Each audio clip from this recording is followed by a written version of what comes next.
In 1910, a German émigré of not insignificant lineage decided to buy a small corner of a London slum to build a hotel. It wasn't without foresight or lack of experience. He'd made his way up in the industry and even owned his own premises not a mile away. But he knew he could create something finer, Even something groundbreaking. His name was Otto Richard Goring, and his hotel, still in the family today, is one of the finest in the world. Of course you know it. It made headlines when the Duchess of Cambridge, then Catherine Middleton, stayed here before her wedding.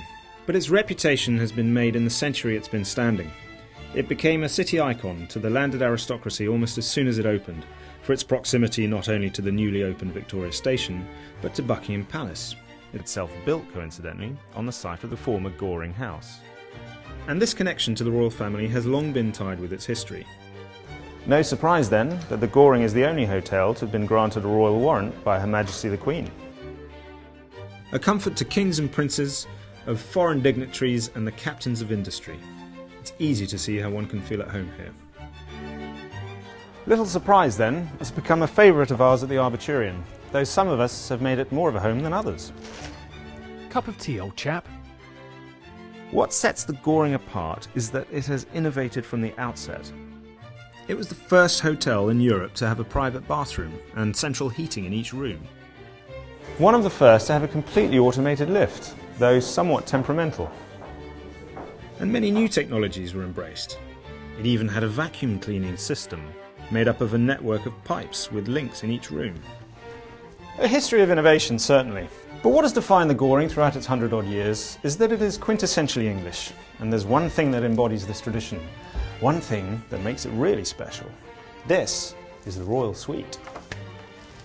Located on the top floor of the hotel, it's a penthouse, naturally.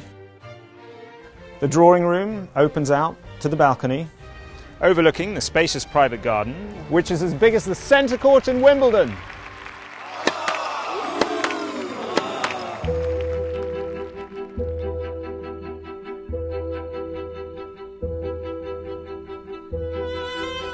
The design that the hotel has undertaken in this, its latest incarnation, floor by floor, room by room, surely culminates in these few rooms.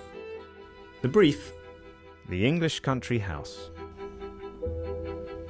But twee, this most certainly is not. Sumptuous, tactile, classic with a capital C. This is the epitome of taste, the apogee of sophistication and the embodiment of British craftsmanship. Individual handmade pieces of man-born furniture adorn each room. The walls are lined with woven Gainsborough silks. This particular pattern, in the master bedroom, is the same as that in the first-class dining room on the Titanic. And in here, it's the same design as the throne room in Buckingham Palace. Do you mind? Sorry, old boy. Rather fitting, don't you think?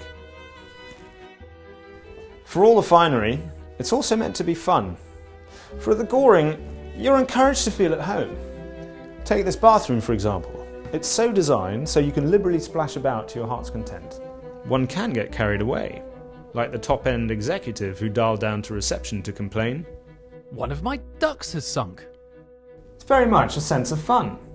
Where in the world can you shower with Queen Victoria? And there are elements of this English eccentricity, this idea of fun, all over the royal suite. Many of them are hidden away to be stumbled upon. This drawer, for example, features a letter from Princess Beatrix from 1866. Or here, it's an order of service from St George's Chapel. Or, ooh, I couldn't possibly say. And if you're wondering what's in this box, it's a gift to every guest of the royal suite. Bespoke letterhead from the Wren Press, the Queen's Own Stations. The idea that you should feel at home in the royal suite is embodied in its layout. In fact, suite is an understatement.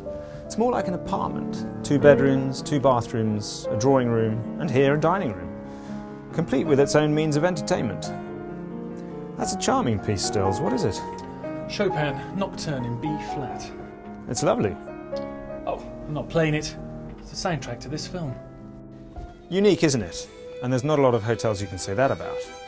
Interesting, certainly. Entertaining, absolutely. Luxurious, well in this case right down to its very silk walls. But if there's one thing that sums up the Goring, it's that quintessential English luxury. And there's just that soupçon of eccentricity to it, never more fittingly described than by the guest, who after a particularly heavy night remarked, "If you wake up with a sheep in your bed, it can only be London, and it can only be the Goring."